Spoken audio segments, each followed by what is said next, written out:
Okay, so lately I've been on a bit of an 80s cartoon kick. So the next one is Master of the Universe, which I really enjoyed when I was a kid, had a lot of the action figures. One of my favourite characters was Beastman. So hunting around to see what sort of 3D files are out there, I found a selection. There's three characters, all by the same sculptor. I'll put his information down below. I bought these, it's either off Colts 3D or CGT Trader, one or the other. And yeah, they're nice little models. I printed this guy at the full size that it came in, so it's roughly around 6 inches high.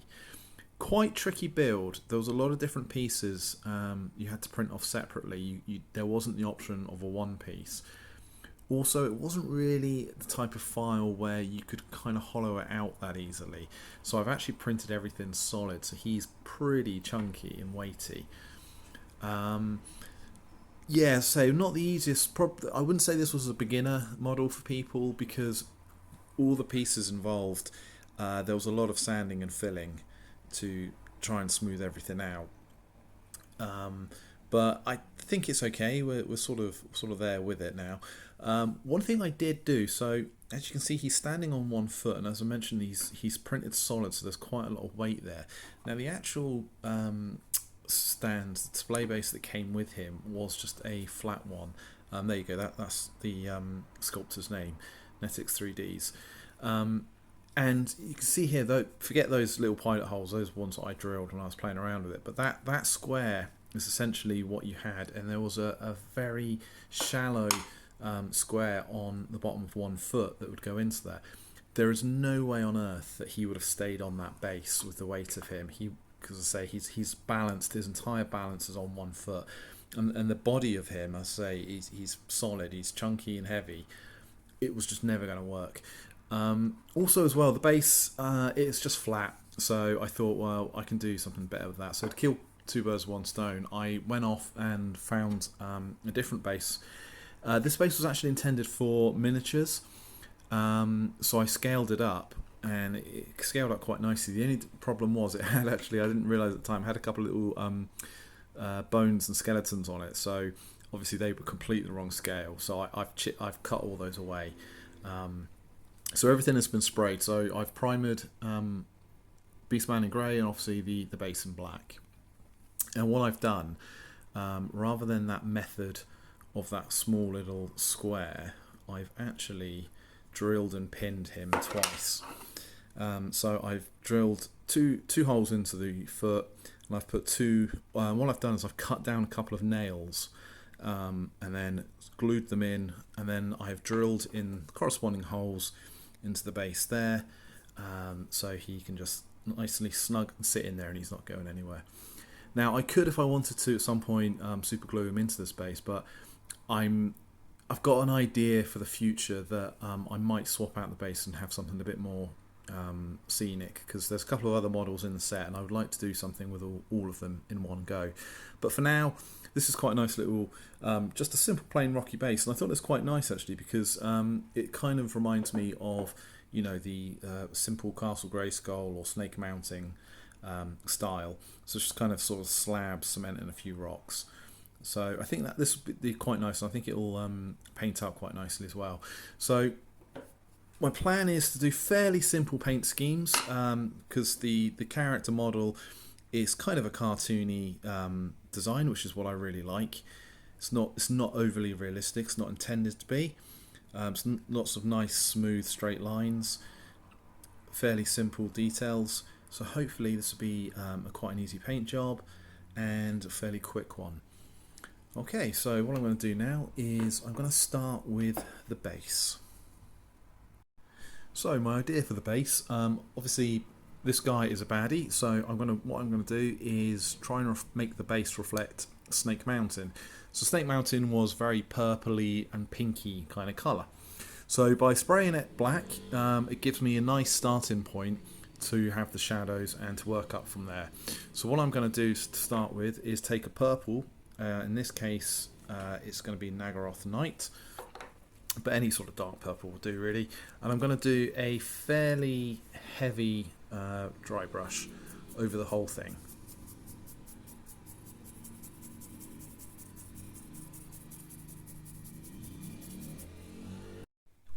Next we're going to start introducing some pink to the colour. So the first one we're going to do is Screamer Pink, which is a very dark pink.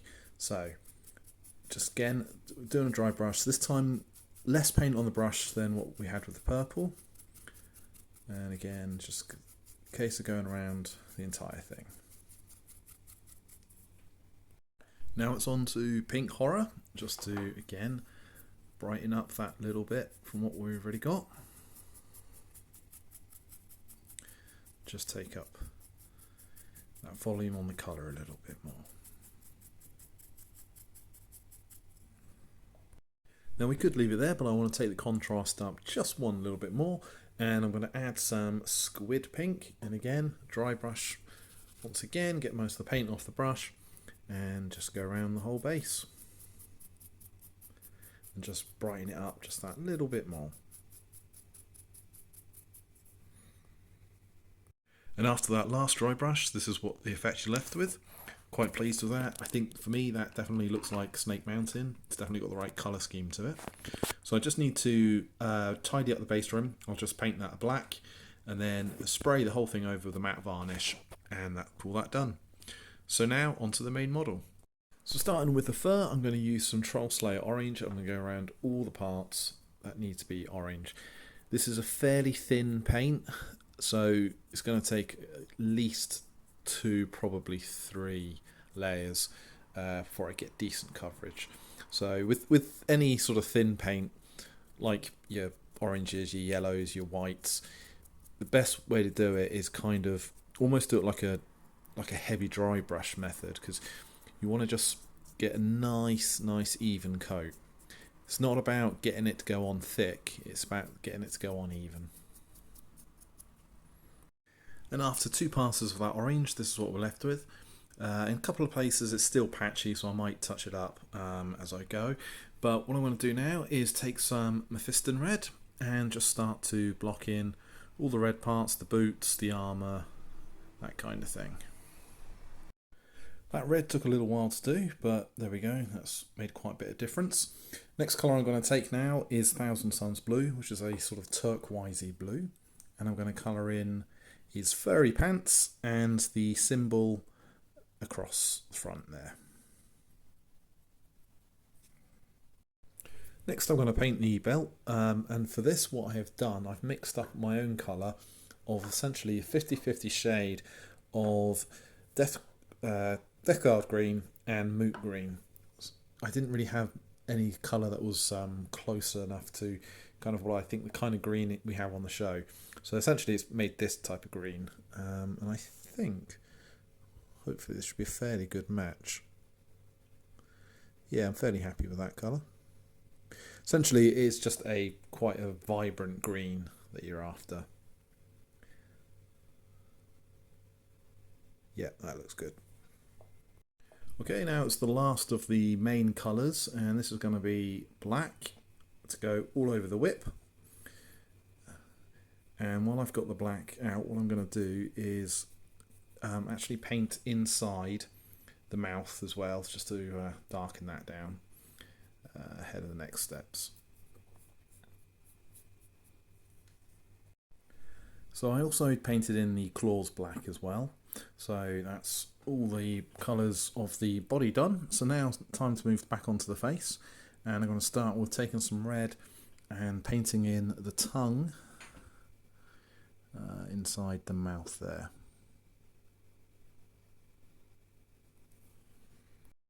Next it's on to some Screamer Pink, which I'm going to put in around the gums. Again, it's only going to be a little bit sort of needed, but it's good to get it in now before I paint in the teeth.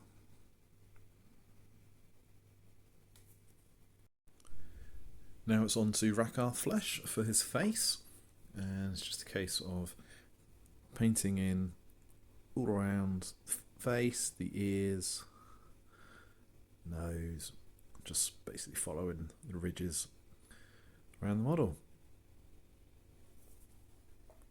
Then it's on to some Corax White to put in the teeth. It's going to take a steady hand to do this for each one. Next it's a touch of magic blue, and what we're going to do is put that in around his eyes, so sort of the bags of his eyes and just around the top.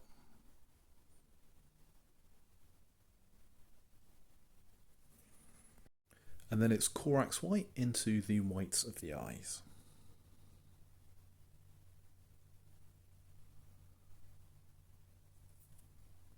And following that, it is a touch of black to paint in the pupils. So nothing fancy here, just simple straight black, just trying to be as neat as you possibly can.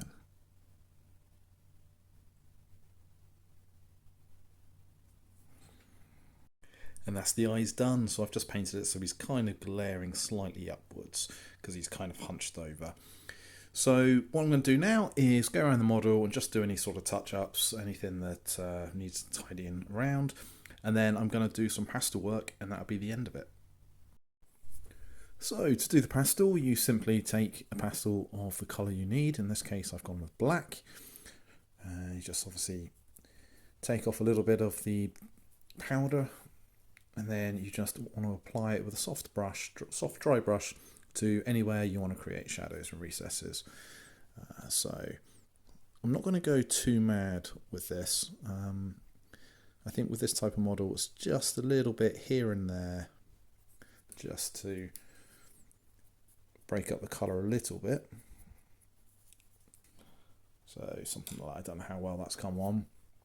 I'm going to do a bit around the face, I think, just to maybe around the eyes. So yeah, it's just a case of going around, putting in a bit of shadow where you think it needs to go, and then obviously dusting off the excess. So I'm going to go around the whole model and do that, and then I will be back to show the result. Okay, so that's all the pastel work done.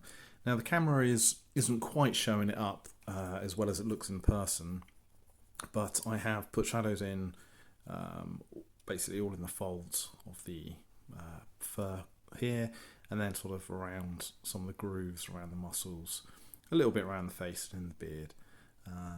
As I say, it's a bit difficult to pick up on camera. You can see it a bit more perhaps around the legs, but in person it definitely makes a difference.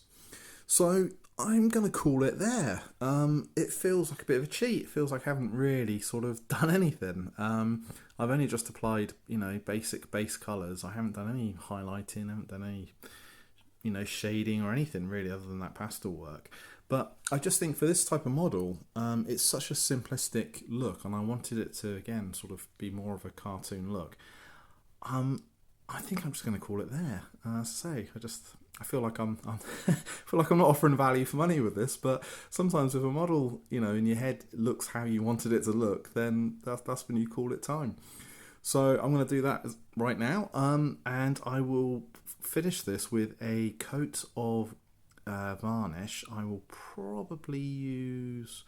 I'm going to use a matte varnish, but the one I'm going to use is actually kind of shiny anyway, because I would like a bit of a shine on this. So I'm going to throw a matte on it, and if it's not shiny enough, I might throw a second coat. So we'll come back when I've done that, and I will show you the final result. And here he is, the final reveal. So as I mentioned before, it's a fairly simple paint job really, but at the end of the day he looks like how he's supposed to look like, which is kind of all you really need to aim for in any paint job. So quite pleased with how the base came out. It definitely feels to me like the original sort of Snake Mountain. The actual size of him, he's kind of around the same size as the old He-Man figures anyway, whether that's sort of by design or a fluke, I'm not sure. Just flip him round, not a lot of detail really to see, but he sits into the base quite nicely, so again I'm glad I altered that. So I put a coat of just matte varnish over him, so he's kind of a little bit shiny, but not too much. So yeah, not really a lot to say. I kind of feel a bit of a cheat. I feel like I didn't really do much of a complicated paint job in any sort of real way. But as I say, you know, sometimes you got to paint the model to the style that befits the model. So I think I've sort of done that. There are another couple of characters by the same designer which I have printed off, and I think also with slightly simpler designs, sometimes I think more is more. When I got the other couple of guys, when I sort of get those done, I think as a set together, they're going to look really quite nice. Okay, so I think I'm going to just wrap it up here. So please like, subscribe, all that jazz, and I will see you very soon in another video.